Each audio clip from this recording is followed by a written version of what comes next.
Welcome to next Zee News. ఈనాటి వార్తా విశేషాలు. సగటు మనిషిని బెదిరించడం వల్లనే వైసీపీకి ఈ పరిస్థితి పట్టిందని డిప్యూటీ సీఎం పవన్ కళ్యాణ్ తెలిపారు. ప్రకాశం జిల్లా నరసింహాపురంలో త్రాగునీటి పథకానికి శంకుస్థాపన చేసిన అనంతరం ఏర్పాటు చేసిన సభలో పవన్ ప్రసంగించారు. 2029లో అధికారంలోకి వస్తే మా అంతు చూస్తామని వైసీపీ నేతలు అంటున్నారు. మీరు అధికారంలోకి రావాలి కదా, ఎలా అధికారంలోకి వస్తారో మేము చూస్తాం. వ్యక్తిగతంగా నాకు ఎవరిపై కక్ష ఉండదని అన్నారు.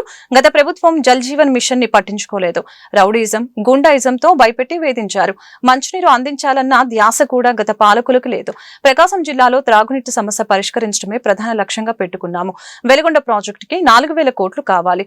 జల్ జీవన్ మిషన్ పథకాన్ని ఆపేస్తున్నామని కేంద్రం మాకు చెప్పింది. నీళ్లివ్వటం రాష్ట్రానికి సంబంధించింది. కేంద్ర మంత్రి పాటిల్ ను కలిసి అన్ని విషయాలు వివరించా. నీటి ఎద్దడి ప్రాంతాలకు 84,000 కోట్లు అవసరమవుతాయని చెప్పాం. ప్రస్తుతం జల్ జీవన్ మిషన్ మొదటి విడత 1,290 కోట్లతో శంకుస్థాపన చేసుకున్నాం. స్వాతంత్ర్యం వచ్చాక తొలిసారిగా ప్రకాశం జిల్లాలో అతిపెద్ద తాగునీటి పథకం ఇదే. దాదాపు 10 లక్షలకు పైచిలుక జనాభాకు త్రాగునీటిని అందించబోతున్నామని వివరించారు. బయటపడితే మన రాజకీయాలకు వస్తాం, కేసులు పెడతాం, వస్తే 29లో మేము అంతు చూస్తామంటే మీరు రావాలి కదా.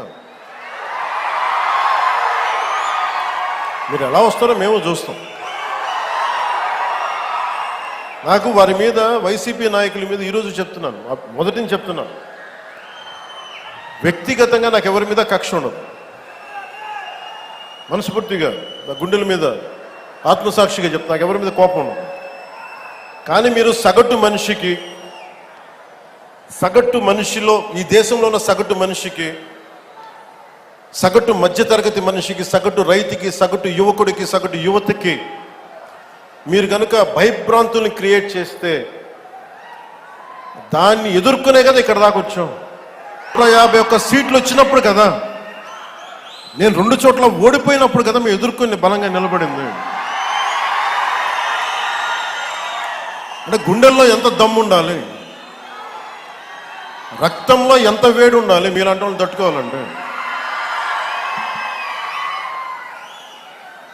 నాకు తెలిసిన సినిమాల నుంచి వచ్చిన సినిమాలో డైలాగులు చెప్పను నేను. కుత్తుకలు కోసేస్తాం, మిడకాయలు కోసేస్తాం అంటే కోయడానికి మేమేమన్నా చొక్కా ఇప్పి చూపిస్తామా?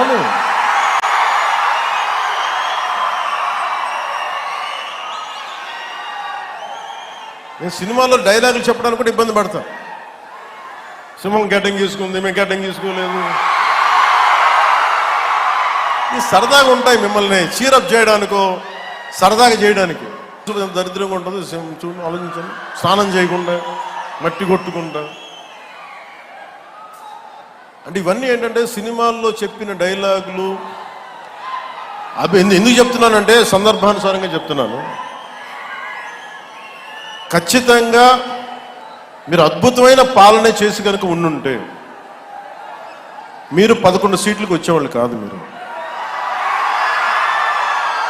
అంటే ఇది రెలవెంట్ కాబట్టి చెప్తున్నా.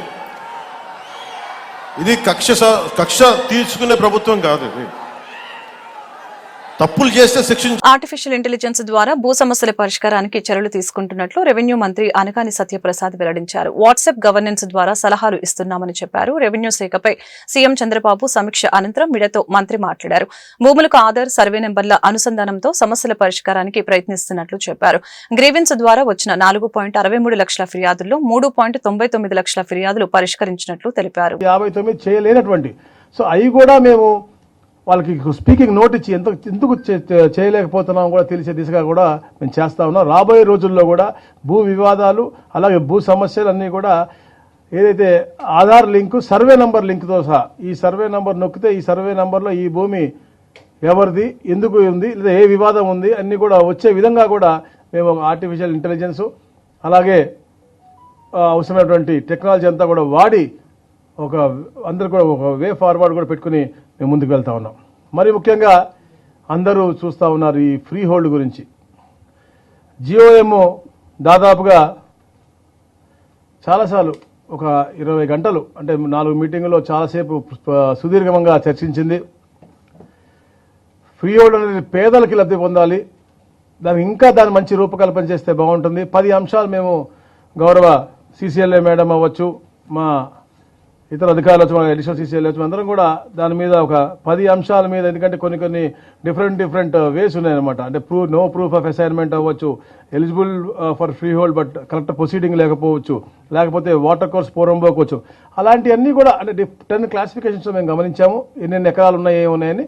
వీటిపైన కూడా మరి ఒక 2-3 మీటింగ్లు కూడా కంపల్సరీ కావాలని కూడా చెప్పాము.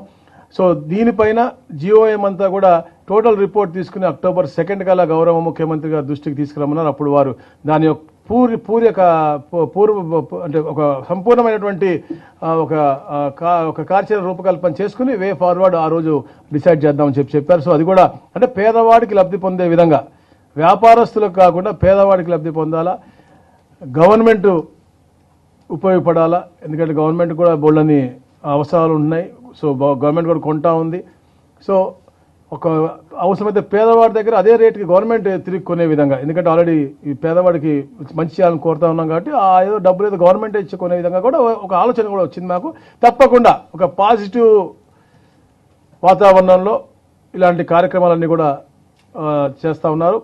ముఖ్యంగా సదస్సుల్లో వచ్చిన రివ్యూస్ అవ్వచ్చు. శ్రీ సత్యసాయి జిల్లా సోమందేపల్లిలోని కస్తూర్బా బాలికల వసతి గృహంలో పలువురు విద్యార్థులు అస్వస్థతకు గురయ్యారు. బాలికలు గురువారం రాత్రి తిన్న ఆహారం కలుషితమవడంతో వాంతులు, విరోచనాలతో బాధపడుతున్నారు. 17 మంది బాలికలు తీవ్ర అస్వస్థతకు గురవడంతో ప్రత్యేక వైద్య బృందం అక్కడికి చేరుకొని వసతి గృహంలోని వారికి చికిత్స అందిస్తున్నారు.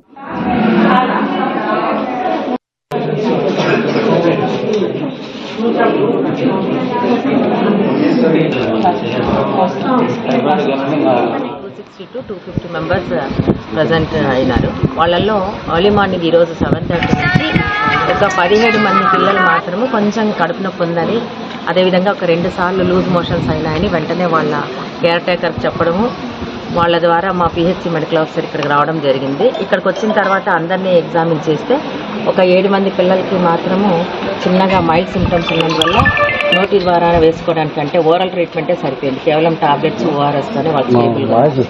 ఇంకా కొద్దిమంది పిల్లలు, దాదాపుగా ఒక 10 మంది పిల్లలకు చిన్నగా మైల్డ్ డిహైడ్రేషన్ ఉన్నందువల్ల కావాల్సినంత వాళ్ళకి అవసరమైనటువంటి ఐవీ ఫ్లూయిడ్స్ పెట్టాము. అందరు పిల్లలు కూడా ఇక్కడే ఉన్నారు, అందరూ స్టేబుల్గా ఉన్నారు. ప్రజెంట్ సిచ్యువేషన్ ఏం ప్రాబ్లం లేదు. కానీ ఫుడ్ పాయిజనింగా కాదా అనేది మనం ఇంకా ఇన్వెస్టిగేట్ చేయాలి. ఎందుకంటే 250 మెంబర్స్లో కేవలం 17 మంది ఎఫెక్ట్ అయినారు కాబట్టి వీళ్ళల్లో ఎందుకు అయినారు, వీళ్ళల్లో ముఖ్యంగా ఎక్కువ ఇంటర్మీడియట్ స్టూడెంట్స్ ఉన్నారు. వాళ్ళు కూడా రీసెంట్గా హాస్టల్ జాయిన్ అయినారు కాబట్టి బహుశా ఏమైనా బయట ఫుడ్ ఏమైనా తెచ్చుకుంటున్నారా అనేది కూడా మేము ఆలోచిస్తున్నాము. కంక్లూజన్ ఇప్పుడే చెప్పలేము. అందరు పిల్లలు స్టేబుల్గా ఉన్నారండి. విశాఖ నగర పరిధి మహారాణిపేటలోని జగన్నాథ స్వామి వారికి హోంమంత్రి అనిత పట్టు వస్త్రాలు సమర్పించారు. ఆలయ మర్యాదలతో హోంమంత్రికి అర్చకులు స్వాగతం పలికారు. అనంతరం ఆమె ప్రత్యేక పూజలు చేశారు. రాముడి అవతారంలో నేడు జగన్నాథ స్వామి భక్తులకు దర్శనమిస్తున్నారు. దర్శనం అనంతరం పండితులు ఆమెకు వేదాశీర్వచనాన్ని అందించారు. అనంతరం అధికారులు స్వామివారి చిత్రపటాన్ని, ప్రసాదాన్ని అందజేశారు. ఈ సందర్భంగా అనిత మాట్లాడారు. స్వామివారు 10 రోజుల పాటు దశావతారాల్లో దర్శనమిస్తారని చెప్పారు. ఏటా ఈ ఆలయాన్ని దర్శించుకోవటం తనకు ఆనవాయితీ అని పేర్కొన్నారు. ప్రజలందరూ సంతోషంగా ఉండాలని ప్రార్థించినట్లు తెలిపారు. ఈ 10 రోజులు కూడా దశావతారాల్లో ప్రజలందరికీ కూడా దర్శన భాగ్యం కలిగించి ఆయన ప్రజలందరికీ కూడా ఆయురారోగ్యాలు కలిగించే ఒక మహత్తర అవకాశం ఈ దశావతారాల సమయం ఇది. ప్రతిసారి కూడా నాకు ప్రతి సంవత్సరం కూడా ఇక్కడికి వచ్చి దర్శనం చేసుకోవడం నాకు ఆనవాయితీ. అదేవిధంగా ఈరోజు పాయక్రోపేట నియోజకవర్గం సంబంధించి పాండురంగ స్వామి టెంపుల్ నుంచి పట్టు వస్త్రాలు తీసుకొచ్చే మహద్భాగ్యాన్ని పూరి జగన్నాథ స్వామి ఈరోజు నాకు ఇవ్వడం నిజంగా నా అదృష్టం కింద నేను భావిస్తున్నా. ఈరోజు ఈ కార్యక్రమానికి వచ్చి దేవదేవుని ఆశీస్సులు తీసుకోవడం నిజంగా పూర్వజన్మ సుకృతంగా భావించి దేవుని ఆశీస్సులు ప్రతి ఒక్కరికి ఉండాలని. కుల మతాలకు అతీతంగా పేదల పక్షాన పోరాడిన గొప్ప ప్రజానాయకుడు మాజీ ఎమ్మెల్యే వంగవీటి మోహనరంగ అని గుంటూరు పశ్చిమ ఎమ్మెల్యే గల్లా మాధవి కితాబిచ్చారు. వంగవీటి మోహనరంగ అంటేనే ఒక చరిత్ర అని, ఆయన ఆశయాలు మహోన్నతమైనవని కొనియాడారు. స్థానిక 18వ డివిజన్ టిడిపి నాయకులు ఉల్లి గోపాల్ ఆధ్వర్యంలో ఆరగ్రహారం ఎత్తు రోడ్డు సెంటర్లోని వంగవీటి మోహనరంగ విగ్రహం వద్ద శుక్రవారం ఆయన 78వ జయంతి వేడుకలు ఘనంగా జరిగాయి. కార్యక్రమంలో పాల్గొన్న ఎమ్మెల్యే గల్లా మాధవి వంగవీటి మోహనరంగ విగ్రహానికి పూలమాలలు వేసి నివాళులు అర్పించారు. అనంతరం ఆయన అభిమానులు ఏర్పాటు చేసిన వంగవీటి మోహనరంగ బర్త్డే కేక్ ని ఎమ్మెల్యే కట్ చేసి వారితో ఆనందాన్ని పంచుకున్నారు. కార్యక్రమంలో స్థానిక కార్పొరేటర్ నిమ్మల వెంకటరమణ, అడపా బాబు, మేలం సైతయ్య, అడపా శ్రీను, ఇర్రివాసు, సానం రమేష్, ముక్తం భాష, చల్ల బాబ్జీ తదితరులు పాల్గొన్నారు.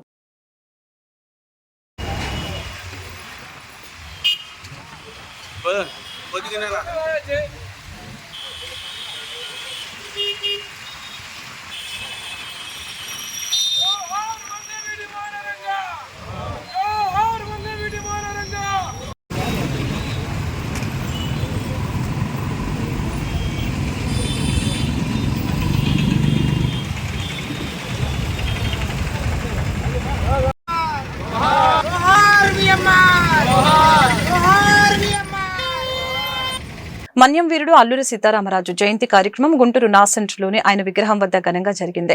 అధికారికంగా జరిగిన కార్యక్రమంలో జిల్లా కలెక్టర్ నాగలక్ష్మి, గుంటూరు తూర్పు ఎమ్మెల్యే మహమ్మద్ నజీర్, నగర కమిషనర్ పులి శ్రీనివాసులు పాల్గొని ఆయన విగ్రహానికి పూలమాలలు వేసి నివాళులర్పించారు. ఈ సందర్భంగా వారు మీడియాతో మాట్లాడారు. అల్లూరి సీతారామరాజు జీవితాన్ని ఆవిష్కరించారు. భారతదేశ స్వాతంత్ర్య గ్రామంలో అల్లూరి సీతారామరాజు ఉద్యమ పందా గురించి వివరించారు. గర్వంగా పిలుచుకునేటువంటి అల్లూరి సీతారామరాజు గారి 128 జయంతిని ఈరోజు ఆంధ్ర రాష్ట్ర ప్రభుత్వం ఎంతో ఘనంగా ఆయన స్ఫూర్తితో అనేక కార్యక్రమాలు నిర్వహించడమే కాకుండా ఆయన చేసినటువంటి త్యాగానికి, ఎందుకంటే మనందరికి కూడా తెలుసు, ఆదివాసీల ప్రాణమాన రక్షణ కోసం తన ప్రాణాలు అర్పించినటువంటి మహానుభావుడు శ్రీ అల్లూరి సీతారామరాజు గారు. బ్రిటిష్ వారిని వణుకు పుట్టించేటువంటి విధంగా పోరాట యోధుడిగా, పోరాట పటిమతో యువకుల్లో ఉత్సాహాన్ని నింపినటువంటి పోరాట యోధుడు అల్లూరి సీతారామరాజు. అటువంటి మహానాయకుడిని స్మరించుకోవడం, ఆయన బాటలో ప్రతి ఒక్కరు కూడా, ఎందుకంటే ఈరోజు మనందరం కూడా చూస్తూ ఉన్నాం, కూటమి ప్రభుత్వం ఏర్పడిన తర్వాత ముఖ్యంగా చంద్రబాబు నాయుడు గారి నాయకత్వంలో ఆదివాసీల కోసం అనేక సంక్షేమ అభివృద్ధి కార్యక్రమాలు, ముఖ్యంగా గతంలో ఎప్పుడు లేనటువంటి విధంగా వారి పిల్లల కోసం, ఉన్నత భవిష్యత్తు కోసం అనేక కార్యక్రమాలతో పాటు విదేశీ విద్య దగ్గర నుండి వాళ్ళకి అవసరమైనటువంటి హాస్టల్స్ దగ్గర నుంచి అనేక కార్యక్రమాలు ఈ ప్రభుత్వం చేస్తున్నటువంటి పరిస్థితులు ఉన్నాయి.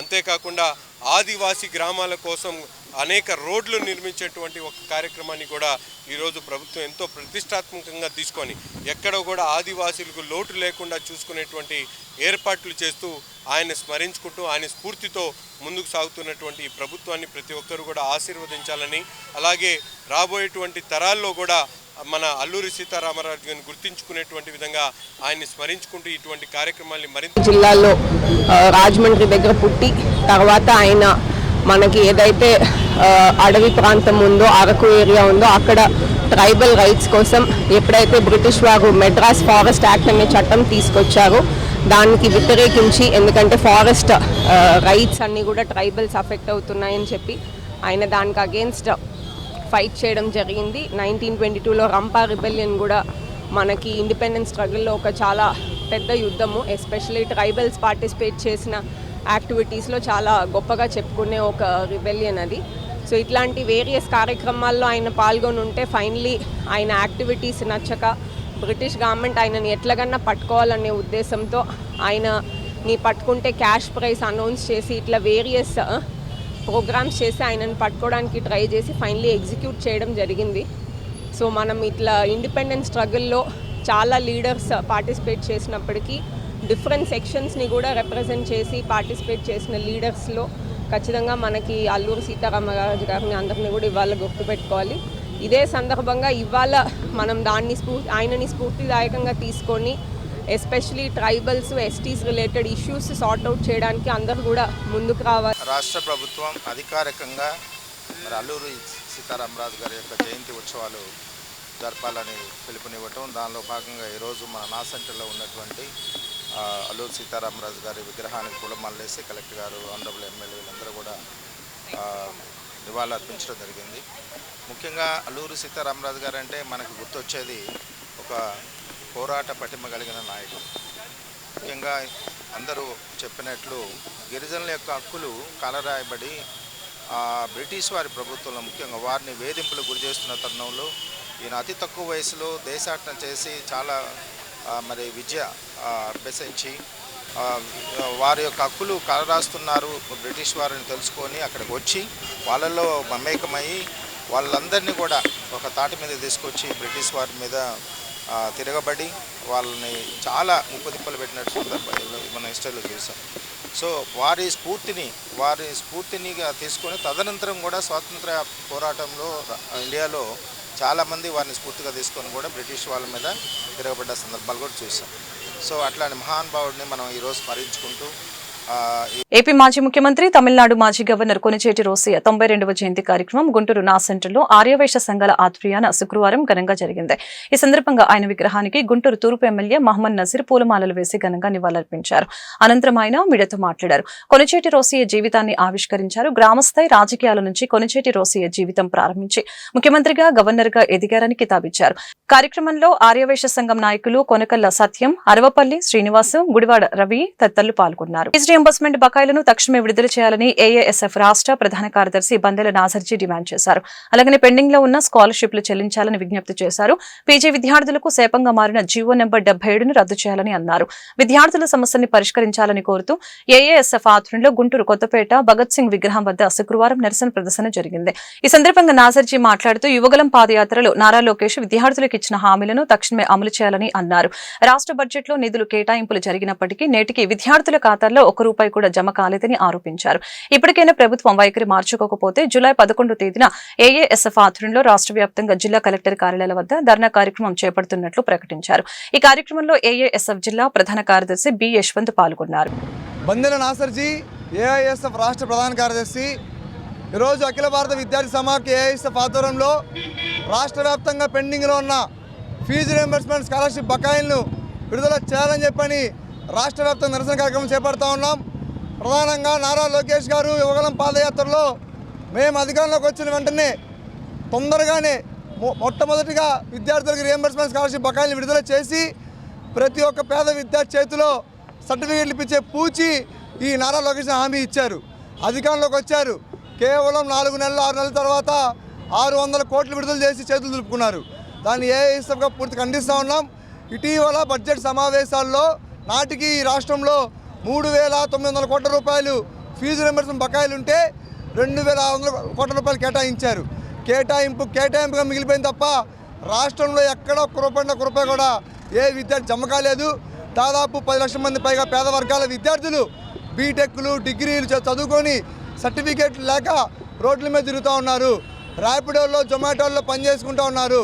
కాబట్టి ఏఐఎస్ఎఫ్గా స్పష్టంగా తెలియజేస్తూ ఉన్నాం, మాకు కావాల్సింది మీ అంకెల్ గ్యారెంటీ కాదు, మీ కేటాయింపులు కాదు, డబ్బులు ఎప్పుడు వేస్తారో తేల్చాలని చెప్పని ఏఎస్ఎఫ్గా ప్రశ్నిస్తూ ఉన్నాం.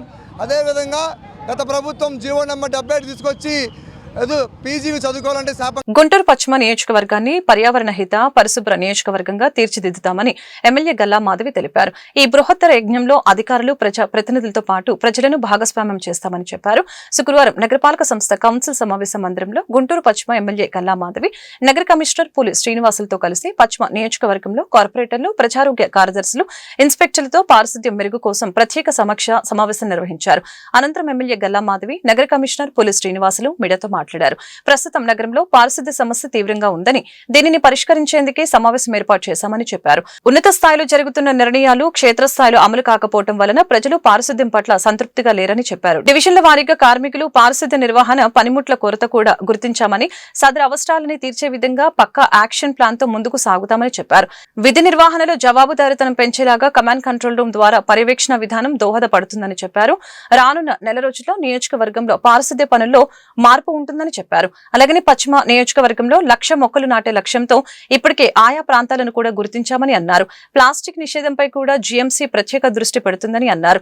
సమావేశంలో డిప్యూటీ కమిషనర్ సిహెచ్ శ్రీనివాస్, అలాగే సీఎంఓహెచ్ డాక్టర్ అమృతం తదితర అధికార సిబ్బంది పాల్గొన్నారు. మరి మనందరికీ తెలిసిందే, శానిటేషన్ అనేది ప్రధానమైన ప్రాబ్లంగా ఈరోజు కనిపిస్తూ ఉంది. దీని మీద అనేక సార్లు చర్చకు వస్తూ ఉంది. సో దీని నేపథ్యంలో ఈరోజు ఒక హోలిస్టిక్ వేలో గౌరవ కమిషనర్ గారు, అదేవిధంగా ప్రజాప్రతినిధులు అందరూ, కార్పొరేటర్లు అండ్ శానిటరీలో వర్క్ చేసే ఇన్స్పెక్టర్లు, సెక్రటరీలతో సహా అందరం కూడా ఒక ప్లాట్ఫామ్ మీద కూర్చొని వాళ్ళు ఎదుర్కొంటున్న సమస్యలన్నిటి మీద దృష్టి పెట్టి నీడ్స్ ఏమున్నాయో ఈరోజు ఐడెంటిఫై చేయడం జరిగింది. ఇప్పటికే గౌరవ కమిషనర్ గారు కానివ్వండి, మేము ఇచ్చిన సూచనల మేరకు చాలా మార్పులు చేస్తున్నారు. అయినప్పటికీ కొన్ని ఏరియాస్లో ఎటువంటి దాని మీద సొల్యూషన్ రాని పరిస్థితుల్లో ఇంకొంచెం విస్తృతంగా ఈరోజు కూర్చొని కార్పొరేటర్లు అండ్ అదేవిధంగా శానిటరీ ఇన్స్పెక్టర్ల దగ్గర నుంచి డేటాను తీసుకోవడం జరిగింది. అనేక అంశాలు వాళ్ళు సూచించడం జరిగింది.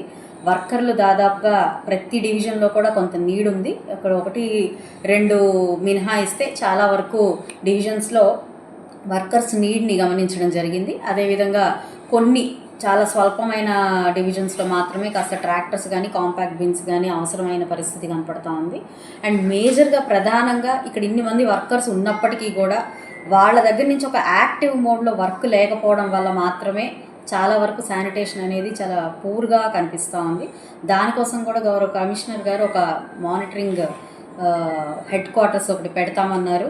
పెట్టేసి అందులో నుంచి నిరంతరం కూడా వీళ్ళ వర్క్ ఎలాగా చేస్తున్నారు అన్న దాని గురించి వాళ్ళకి ట్యాగ్స్ ఇచ్చి జియో ట్యాగింగ్ ఇచ్చి మరి వాళ్ళని మానిటర్ చేస్తామని చెప్పారు.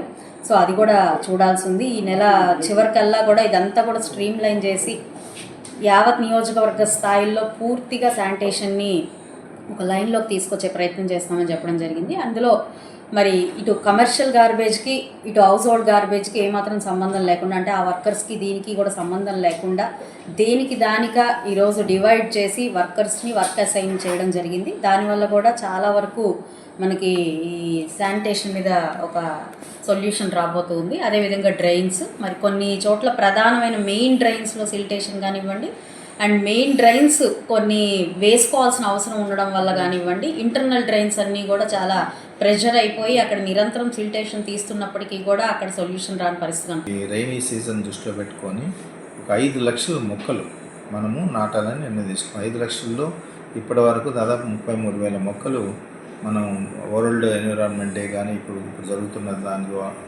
ప్లాంటేషన్ యాక్టివిటీస్ వల్ల కానీ ఇప్పటికి 33,000 మొక్కలు నాటడం జరిగింది. మిగతాయి కూడా 5 లక్షల్లో ఉన్న బ్యాలెన్స్ కూడా కార్పొరేటర్స్కి home state plantation, avenue plantation, ఈ 2 కేటగిరీస్లో మీకు ఎవరెవరికి ఎన్ని మొక్కలు కావాలో రిక్వైర్మెంట్ ఇస్తే దాన్ని బట్టి టెండర్స్ పిలిచి మొక్కలు ప్రొక్యూర్ చేసుకొని వాళ్ళకి ఇవ్వడం జరుగుతుంది. సో వాళ్ళు ఇప్పుడు ఇస్తున్నారు.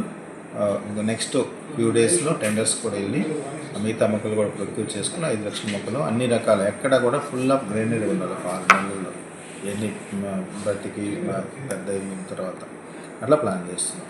కాబట్టి ప్రజలు కూడా మీకు ఎవరికైనా ముఖ్యంగా ఇళ్లల్లో ఫ్రూట్ బేరింగ్ లేకపోతే షేడ్ బేరింగ్ ఇలాంటి మొక్కలు కావాలన్నా కూడా మీరు ఎన్నికల హామీలను తుంగలో తొక్కుతూ కూటమి ప్రభుత్వం ప్రజలపై విద్యుత్ భారాలు మోపుతుందని సిపిఐ నగర కార్యదర్శి కోట మాల్యాద్రి ఆరోపించారు. ఇప్పటికే సర్దుబాటు ఛార్జీల పేరుతో పాలకులు ప్రజల నడ్డి విరిచారని విమర్శించారు.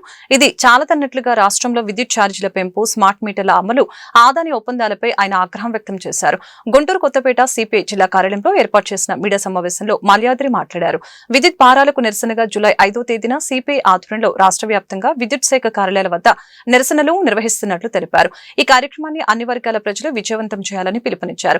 ఈ సమావేశంలో సిపిఐ నేతలు ఆకిటి అరుణ్ కుమార్, రావుల అంజుబాబు తదితరులు పాల్గొన్నారు. ప్రభుత్వం స్మార్ట్ మీటర్ల అమర్చడాన్ని ఏదైతే ఉందో దాన్ని సిపిఐగా వ్యతిరేకిస్తూ ఉన్నాం. మరి ప్రభుత్వం గతంలో మరి వాళ్ళంతా కూడా స్మార్ట్ మీటర్లకు వ్యతిరేకంగా ప్రతిపక్షంలో ఉన్నప్పుడు మరి గలవిప్పారు. ఈ రోజున అదే పరిస్థితి స్మార్ట్ మీటర్లని బిగించే ఆలోచన చేస్తూ ఉన్నారు. అట్లాగే సర్దుబాటు ఛార్జీల పేరుతోటి వసూళ్ళు ఆపుతామని చెప్పారు. అవన్నీ కూడా అధికారంలోకి వస్తే అన్నీ కూడా రద్దు చేస్తామని ఎన్నికల్లో హామీలు ఇవ్వడం జరిగింది. కానీ ఇప్పుడు చూస్తే ఈ సంవత్సర కాలంలో సర్దుబాటు ఛార్జీల పేరుతోటి 15,435 కోట్ల రూపాయలని మరి ప్రజల దగ్గర మరి వసూలు చేయడం జరిగింది. ఇదే కాకుండా స్మార్ట్ మీటర్లు పెట్టడం ద్వారా స్మార్ట్ మీటర్లు ఇవాళ ఉన్న పరిస్థితిలో మరి మీటర్లు కూడా ఎక్కువ స్పీడ్గా తిరుగుతున్నాయి అనేది ఒకటైతే, అసలు కమర్షియల్గా బిగిస్తున్న స్మార్ట్ మీటర్లు గృహోపయోగనాలు కూడా పెడతా ఉన్నారు. వాస్తవంగా ఇది అదానిని బతికించేదానికి తప్ప, అదాని ఆస్తులు పెంచేదానికి తప్ప ఈ మీటర్లు ఏది కాదనేది కూడా మరి ప్రజలు అర్థం చేసుకోవాల్సిన అవసరం ఉంది. ఈ మీటర్లు మిగించిన తర్వాత మీరేమన్నా యూనిట్కి ఛార్జీలు ఏమన్నా తగ్గిస్తున్నారా? తగ్గించినప్పుడు ఈ మీటర్లు ఎందుకు బిగించాలి, దేనికనేది కూడా ఉండాలా. అట్లాగే మరి ఈ రీఛార్జీల పేరుతోటి ఏదో ఫోన్ మీద రీఛార్జ్ చేసుకోవడం అవసరం తప్ప మరి ఏలాపాలా లేకుండా మరి రేట్లు పెరిగే ఆలోచనని చేసి దారిదోపిడీకి మరి అదాని గారు మరి ప్రయత్నం చేస్తూ ఉన్నారు. దీనికి గత ప్రభుత్వం జగన్మోహన్ రెడ్డి గారు వారు కూడా మరి అదాని మాటలు కాదనలేని పరిస్థితి. ఇప్పుడు అదే పరిస్థితి మరి చంద్రబాబు గారు కూడా చేస్తూ ఉన్నారు. దీన్ని వెంటనే నిలుపుదల చేయాలని కోరుతా ఉన్నాం. ముఖ్యంగా ఈ 3 విషయాల మీద సర్దుబాటు ఛార్జీలు వెంటనే నిలుపుదల చేయాలి. మీటర్లకు సంబంధించి మీ అదాని మీటర్లను కూడా మరి ఆపుదల చేయాలి. అట్లాగే వివిధ పేర్లతోటి వసూలు చేస్తున్నటువంటి ఛార్జీలన్నీ కూడా వెంటనే తగ్గించి మీరు ఇచ్చిన ఎన్నికల హామీలని నిలబెట్టుకోవాలని రేపు రాష్ట్ర వ్యాప్తంగా కూడా ధర్నా కార్యక్రమం నిర్వహిస్తా ఉన్నాం. దాంట్లో భాగంగా లిబర్టీ థియేటర్ దగ్గర ఉన్నటువంటి విద్యుత్ కార్యాలయం దగ్గర రేపు ధర్నా కార్యక్రమం ఉంది. నగరంలోని ప్రజలంతా కూడా దాంట్లో పాల్గొని విజయవంతం చేయాలని, అట్లాగే పార్టీ సభ్యులు మరి ప్రజా సంఘాల సభ్యులు సానుభూతి పరులంతా కూడా ఈ మీటర్ల అమర్చడాన్ని అట్లాగే సర్దుబాటు ఛార్జీలను వ్యతిరేకిస్తూ జరిగే ఈ ధర్నాలో పాల్గొని విజయవంతం చేయాలని మీ ద్వారా కోరుతా ఉన్నాం. గుంటూరు జిల్లా సర్వసభ్య సమావేశం జెడ్పీ చైర్పర్సన్ కత్తిరి హనీ క్రిస్టినా అధ్యక్షతన శుక్రవారం జరిగింది. ఈ సమావేశంలో మంత్రులు, ఎంపీలు, ఉమ్మడి గుంటూరు జిల్లాకు చెందిన ప్రజా ప్రతినిధులు పాల్గొన్నారు. ప్రధానంగా రైతాంగ సమస్యలపై చర్చించారు. అలాగనే జిల్లా సమగ్రాభివృద్ధికి సంబంధించిన ప్రాజెక్టుల్ని నిర్దేశిత సమయంలోనే పూర్తి చేయాలని అధికారులకు సూచించారు. ఈ మేరకు ఎమ్మెల్సీ ఆలపాటి రాజేంద్ర ప్రసాద్ మీడియాతో మాట్లాడారు. సమావేశంలో 11,000 కోట్ల మేర అభివృద్ధి పనులపై సమీక్ష జరిగిందని చెప్పారు. కౌలు రైతులపై చర్చ జరిగిందని అన్నారు. కూటమి ప్రభుత్వం రైతాంగానికి పెద్దపీట వేస్తుందని వివరించారు. ఎస్టువైల్ గుంటూరు జిల్లా ప్రజా పరిషత్ సర్వసభ్య సమావేశం జరుపుకోవటం జరిగింది. ఈ యొక్క సభలో దాదాపు 11.5 కోట్ల రూపాయలు వర్క్స్ సంబంధించి అప్రూవలు, అదేవిధంగా అడిషనల్ ఎజెండాకు సంబంధించి ఎన్ఆర్జీ వర్క్స్, వీటి మీద ఈ సర్వసభ్య సమావేశంలో తీర్మానం చేయడం జరిగింది. ఇవి కాకుండా సభ్యులకి సంబంధించి అనేక అంశాలని అనునిత్యం మనకు ఎదురయ్యే సమస్యల మీద సభ్యులందరూ కూడా స్పందించడం జరిగింది. వాళ్ళన్నిటికీ కూడా ఈ రోజున ఫ్లోర్ లీడర్ అయినటువంటి ఎంపీ కృష్ణదేవరాయలు గారు, అదేవిధంగా సంబంధిత కలెక్టర్సు, అదేవిధంగా శాఖలకు సంబంధించిన అధికారులందరూ కూడా సభ్యులు ఏ ప్రశ్నలు అయితే వేశారో ఆ ప్రశ్నలన్నిటికీ కూడా సమాధానం చెప్పడం జరిగింది.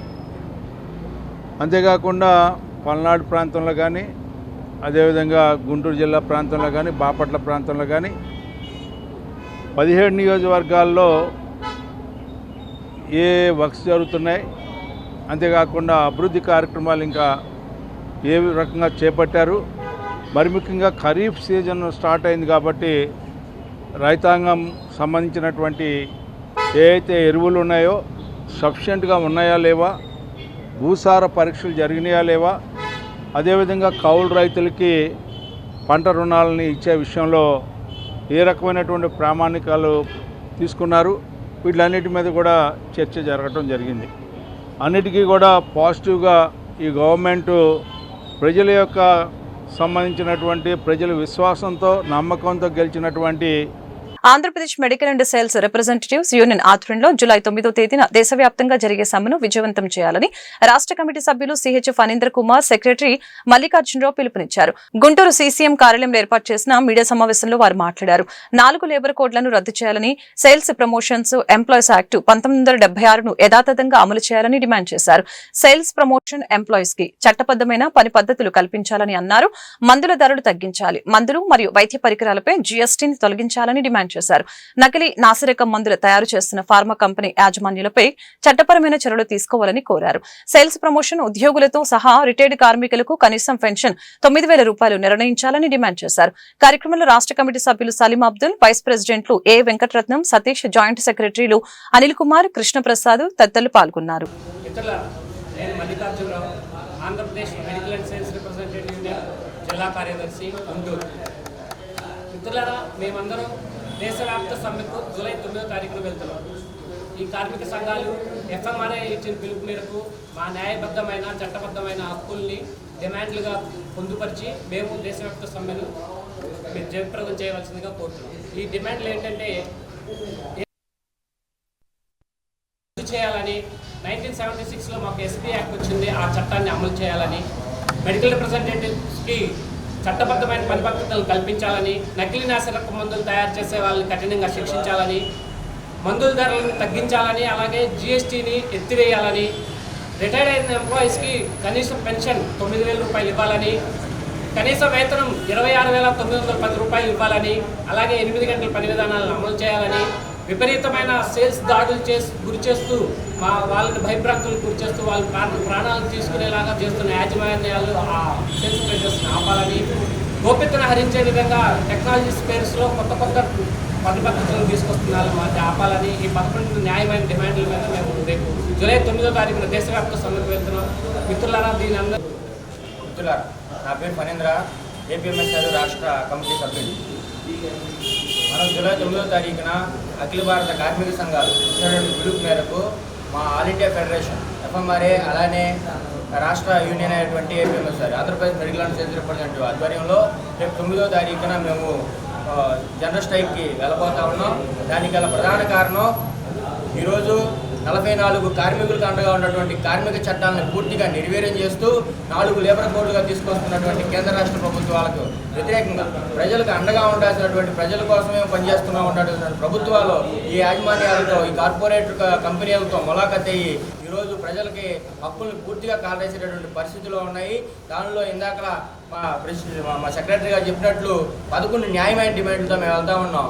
ఈరోజు మా డిమాండ్లతో కాకుండా ప్రజల్ని దీంట్లో మమేకం చేస్తూ మేము ప్రతి పోరాటంలో మా ప్రధాన డిమాండ్లు ప్రజల డిమాండ్లుగానే ఉంటా ఉన్నాయి. వాటిలో ప్రధానంగా మనం ఈరోజు హాస్పిటల్కి వెళ్ళినప్పుడు ఏదైనా దీర్ఘకాలిక రోగం వచ్చి హాస్పిటల్కి వెళ్తే పూర్తి స్థాయిలో మనిషి సగం చచ్చిపోతాడు అక్కడే మానసికంగా. అలాంటి హాస్పిటల్కి వెళ్ళిన తర్వాత ఆ బెడ్ల మీద GSTలు అని చెప్పి, పిల్లల మీద GSTలు అని చెప్పి, పరికరాల మీద GSTలు అని చెప్పి ప్రజలను పూర్తిగా చంపేసేటువంటి పరిస్థితిలో ఈరోజు ప్రభుత్వాలు ప్రవర్తిస్తూ ఉన్నాయి.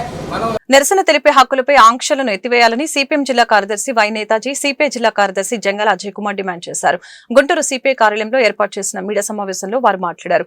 గుంటూరు జిల్లా పోలీసు వారు జిల్లా పరిధిలో రాజకీయ పార్టీలు, ప్రజా సంఘాల సంస్థలు నిరసనలపై ఆంక్షలు విధిస్తూ చేసిన ప్రకటనని ఉపసంహరించుకోవాలని డిమాండ్ చేశారు. సభలు, సమావేశాలు, ర్యాలీలు, ఊరేగింపులు, నిరసనలు, బంద్లు నిర్వహించుకునేవారు పోలీసు వారి నుంచి వారం రోజుల ముందుగా అనుమతి తీసుకోవాలని ప్రకటించడం దారుణమని అన్నారు. ఈ చట్టం బ్రిటిష్ వారి కాలంలో 1861లో అమల్లోకి తెచ్చారని చెప్పారు. ఆనాడు బ్రిటిష్ ప్రభుత్వం నిరంకుశ విధానాలకి ప్రజానికం వ్యతిరేకించకుండా ఉండేందుకు ఇలాంటి ఆంక్షలు విధించారని గుర్తు చేశారు.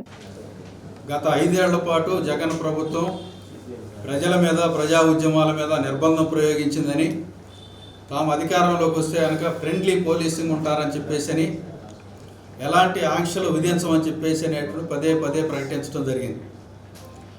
ఎన్నికలు అయిపోయిన తర్వాత మొట్టమొదటిసారి ముఖ్యమంత్రి పర్యటన సందర్భంగా గృహ నిర్బంధానికి పోలీసులు పాల్పడినటువంటి సందర్భంగా లోకేష్ గారు ఒక ప్రకటన చేశారు.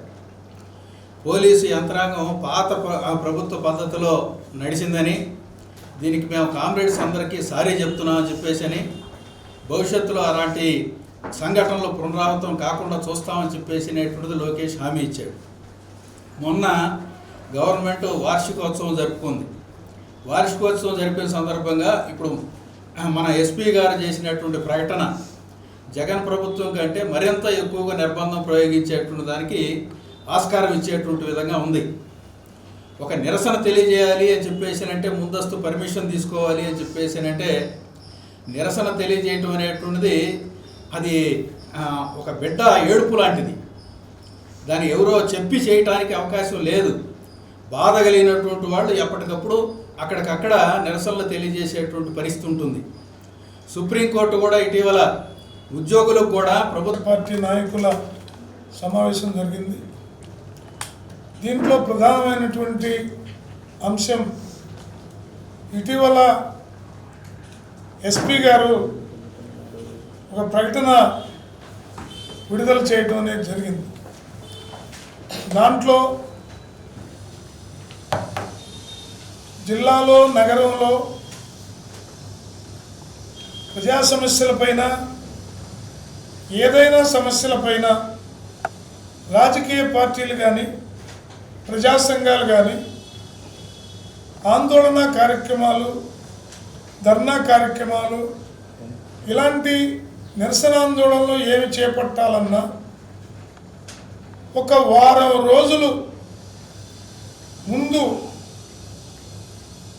అప్లికేషన్ పెట్టి పర్మిషన్ తీసుకొని, పర్మిషన్ ఉంటేనే ఆ కార్యక్రమం నిర్వహించాలని ఆయన గారు, ఎస్పీ గారు తెలియజేయడం అనేది జరిగింది.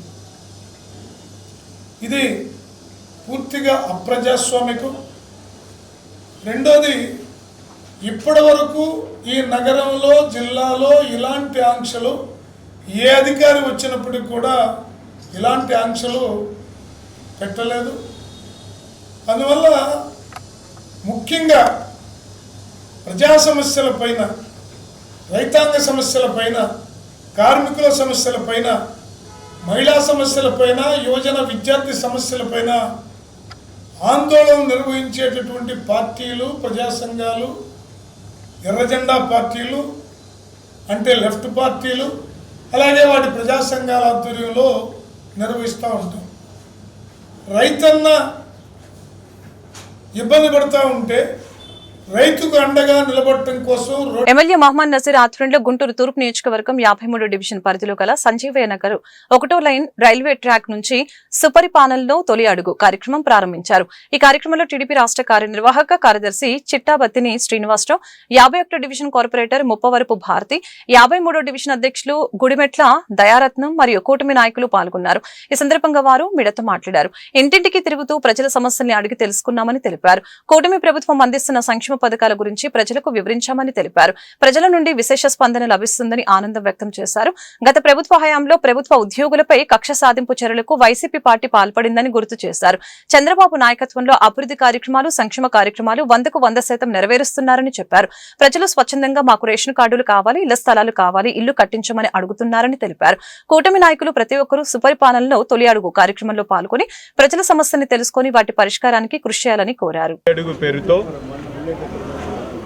కూటమి ప్రభుత్వం ఏర్పడి సంవత్సర కాలం అవుతున్నటువంటి సందర్భంగా ఇచ్చినటువంటి కార్యక్రమంలో భాగంగా ఈరోజు గుంటూరు నగరంలో విస్తృతంగా పార్టీ నాయకులందరూ కూడా ప్రతి ఇంటికెళ్ళి గత సంవత్సర కాలంలో చేపట్టినటువంటి సంక్షేమ కార్యక్రమాలు ప్రజలకు ఏ విధంగా అందుతూ ఉన్నాయి, అలాగే అభివృద్ధి కార్యక్రమాల గురించి వివరించి చెప్పడం జరుగుతూ ఉంది. ప్రజల్లో ఒక బ్రహ్మాండమైనటువంటి స్పందన కనిపిస్తూ ఉంది. గత ప్రభుత్వాన్ని పోల్చుకొని ఈరోజు ఒక మంచి ప్రభుత్వం అధికారంలో ఉంది. కూటమి నాయకత్వం, చంద్రబాబు నాయుడు గారి నాయకత్వంలో రాష్ట్రంలో ప్రజల ఆశలు చిగురించినటువంటి పరిస్థితులు కనిపిస్తూ ఉన్నాయి.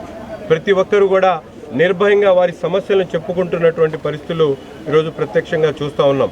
గత ప్రభుత్వంలో మాస్క్ లేదని చెప్పి అడిగినందుకు అతన్ని పిచ్చివాడిగా చిత్రీకరించి బలి తీసుకున్నటువంటి పరిస్థితులు ఉంటే ఈరోజు ధైర్యంగా ముందుకొచ్చి మాకు పెన్షన్ రావట్లేదు, మాకు ఇల్లు కావాలి, మాకు రోడ్లు కావాలని చెప్పి ప్రజలు అడుగుతున్నటువంటి పరిస్థితులు ఉన్నాయి. మా నాయకుడు చంద్రబాబు నాయుడు గారు ప్రజలకు ఇచ్చినటువంటి వాగ్దానాలు, ముఖ్యంగా అభివృద్ధి కార్యక్రమాలతో పాటు సంక్షేమ కార్యక్రమాలని వారి ఆరాధ్య నాయకుడు నారా చంద్రబాబు నాయుడు గారు 4వసారి ముఖ్యమంత్రి అయిన తొలి ఏడాది పూర్తి చేసుకున్న సందర్భాన్ని పురస్కరించుకొని తెలుగుదేశం పార్టీ జాతీయ నాయకత్వం పిలుపు మేరకు సుపరిపాలనలో తొలి అడుగు అనే కార్యక్రమంలో ప్రజల వద్దకి గుంటూరు తూర్పు ఎమ్మెల్యే నసీర్ ఆధ్వర్యంలో ప్రజల వద్దకి తిరుగుతుంటే అనూహ్య స్పందన కనిపిస్తున్న పరిస్థితి. సంక్షేమ పథకాలు గత ప్రభుత్వంలో ఏ విధంగా ఉన్నాయి, ఇప్పుడు ఏ విధంగా ఉన్నాయి, అభివృద్ధి కార్యక్రమాలు గత ప్రభుత్వంలో ఎలా ఉన్నాయి, ఇప్పుడు ఎలా ఉన్నాయని స్పష్టంగా తెలియజేస్తున్న పరిస్థితి. ముఖ్యంగా తల్లికి వందనం గత ప్రభుత్వంలో హామీ ఇచ్చిన మేరకు 2000 కోత పెట్టి ఒక్క విద్యార్థికి. ఈ వార్తలు ఇంతటితో సమాప్తం. మరొక బులెటిన్ మళ్ళీ కలుద్దాం. నమస్కారం.